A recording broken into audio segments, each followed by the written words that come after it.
Hi everyone, welcome to the optometriosis. This is Yasmin, optometrist. நம்ம இன்னைக்கு refractive error of ஐ பார்க்க போகிறோம். Refractive எரர்னா என்ன? நம்ம கண்ணோட கடைசி பகுதியில் ரெட்டினான்னு ஒரு பார்ட் இருக்கும். அதாவது ஒரு ரெட்டினான்ற படலம் மாதிரி இருக்கும். அந்த ரெட்டினான்ற படலத்தில் லைட் ரேஸ் விழாததுனால தான் ரிஃப்ராக்டிவ் எரர் நமக்கு வருது. சில நேரத்தில் ஐபாலோட ஷேப் மாறினாலும் இல்லை கார்னியாங்கிற முன்பகுதியில் ஒரு லேயர் இருக்கும். அந்த லைட் ரேஸ் கார்னியா எடுக்காததுனால கூட நம்மளுக்கு ரிஃப்ராக்டிவ் எரர் வரும். இப்போ நம்ம டைப்ஸ் ஆஃப் ரிஃப்ராக்டிவ் எரர் பார்க்க போகிறோம். அதோட ஃபர்ஸ்ட் டைப் நம்ம மயோப்பியா பார்க்க போகிறோம். மயோப்பியா என்னென்னா நம்மளுக்கு கிட்ட பார்வை கிளியராக இருக்கும், தூரத்து பார்வை நம்மளுக்கு மங்கலாக தெரியும். அதனால தான் நம்ம இதை ஷார்ட் சைட்டட்னஸ்ன்னு சொல்லுவாங்க. இந்த பிக்சரை பாருங்கள்.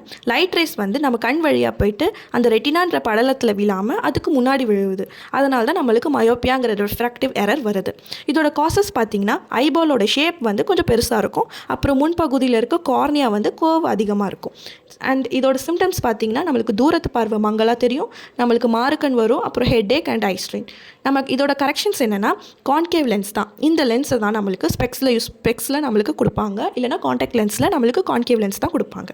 இந்த லென்ஸ் நம்ம போட்டோம்னா நம்ம லைட் ரேஸ் இந்த லென்ஸ் வழியாக உள்ளே ஸ்ட்ரெயிட்டாக நமக்கு ரெட்டினால தான் அந்த லைட் படும். சில பேர் லாசிக் சர்ஜரிஸும் பண்ணிப்பாங்க. நெக்ஸ்ட் நம்ம ஹைப்பரோப்பியா பார்க்க போகிறோம். ஹைப்பரோப்பியா அப்படின்னா தூரத்து பார்வை நம்மளுக்கு கிளியராக இருக்கும், கிட்ட பார்வை நம்மளுக்கு மங்கலாக தெரியும். அதனால தான் இது லாங் சைட்டட்னஸ்ன்னு சொல்லுவாங்க.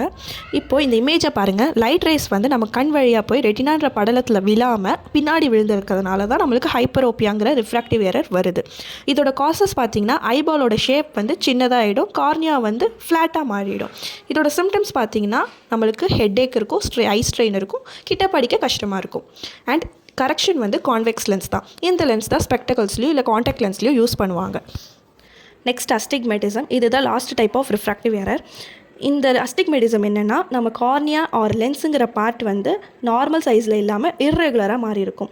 அதாவது இந்த பிக்சரை பார்த்திங்கன்னா தெரியும். லைட் ரேஸ் நம்ம ஐ வழியாக போய் ரெட்டினான்ற படலத்தில் விழாமல் டிஃப்ரெண்ட் பிளேசஸில் அது ஃபோக்கஸ் ஆகுது அந்த லைட்டு. அதனால் நம்மளுக்கு அஸ்டிக்மெட்டிசம் வருது. இதோட காசஸ் பார்த்திங்கன்னா நார்மலாக நம்மளோட கார்னியா ஸ்பெரிக்கல் ஷேப்பில் இருக்கும், ஸ்பெரிக்கல் ஷேப்பில் இல்லாததுனால நம்மளுக்கு அஸ்டிக்மெட்டிசம் வருது. இதோட சிம்டம்ஸ் பார்த்திங்கன்னா distorted vision, headache and eye strain. Distorted vision அப்படின்னா நம்மளோட நம்ம கண் வழியாக பார்க்கும்போது நம்ம ஆப்ஜெக்ட்ஸ்லாம் வளைஞ்சு நெளிஞ்ச மாதிரி தெரியும், லைக் வேவி ஆர் பெண்ட் அந்த மாதிரி இருக்கும். இதோட கரெக்ஷன்ஸ் பார்த்தீங்கன்னா சிலிண்ட்ரிக்கல் லென்ஸ் இன் ஸ்பெக்டகல்ஸ். நம்ம கண்ணாடியில் சிலிண்டர் லென்ஸ் தான் யூஸ் பண்ணுவோம். ஆர் காண்டாக்ட் லென்ஸில் நமக்கு டாரிக் லென்ஸ் தான் யூஸ் பண்ணுவோம். நெக்ஸ்ட் ப்ரெஸ்பயோப்பியா. ப்ரெஸ்பயோப்பியா ரிஃப்ராக்டிவ் எரர் கிடையாது, இட் இஸ் அண்ட் கண்டிஷன். இது 40 இயர்ஸ் மேலே இருக்கிறவங்களுக்கு தான் இது வரும். ஏன் வரும்னா இவங்களோட லென்ஸ் எலாஸ்டிசிட்டி கம்மியாக போயிடும். ஸோ அவங்களால கிட்ட பார்வை படிக்க முடியாது. இதோட சிம்டம்ஸ் பார்த்தீங்கன்னா சின்ன சின்ன எழுத்தை கிட்ட வச்சு நம்மளால் படிக்க முடியாது. ஸோ இதோட கரெக்ஷன்ஸ் என்னென்னா நம்மளுக்கு ரீடிங் கிளாஸ் இல்லை bifocal lens or progressive lens இந்த கண்ணாடிலாம் யூஸ் பண்ணி தான் நம்மளால் கிட்ட பார்வைக்கு படிக்க முடியும். ரிஃப்ராக்டிவ் எரரோட டயக்னோசிஸ் பார்த்திங்கன்னா visual acuity test, refraction test, retinoscopy test, AR இதெல்லாமே எடுப்பாங்க. அண்ட் காம்ப்ளிகேஷன்ஸ் நம்ம இதை கண்டுக்காமல் விட்டுட்டோம்னா அவங்களுக்கு தலைவலி அதிகமாகவும் ஐ ஸ்ட்ரெயின் ஆகிட்டே இருக்கும். அவங்களால கஷ்டப்பட்டு எல்லாமே தூர பார்வை கிட்ட பார்வைலாம் பார்க்க முடியும். அண்ட் நம்ம ஸ்டடீஸில் இல்லைனா ஒர்க் ஜாப்லலாம் நம்மளோட பர்ஃபார்மன்ஸ் ரொம்ப கம்மியாயிடும்.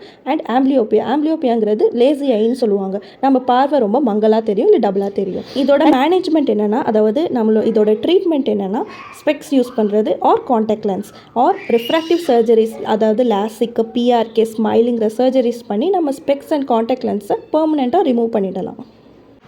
நீங்கள் உங்கள் குழந்தைங்களோ இல்லை பெரியவங்களோ பார்வை மங்கலாக தெரியுதுன்னு சொன்னாங்கன்னா அவங்கள அலட்சியப்படுத்தாமல் ஒரு ஐ செக்கப் கண்டிப்பாக பண்ணணும். நெக்ஸ்ட் வீடியோவில் உங்களை நான் பார்க்குறேன். பாய் பாய். மறக்காமல் இன்ஸ்டாகிராமில் ஃபாலோ பண்ணிவிடுங்க, யூடியூப்பில் சப்ஸ்கிரைப் பண்ணிவிடுங்க.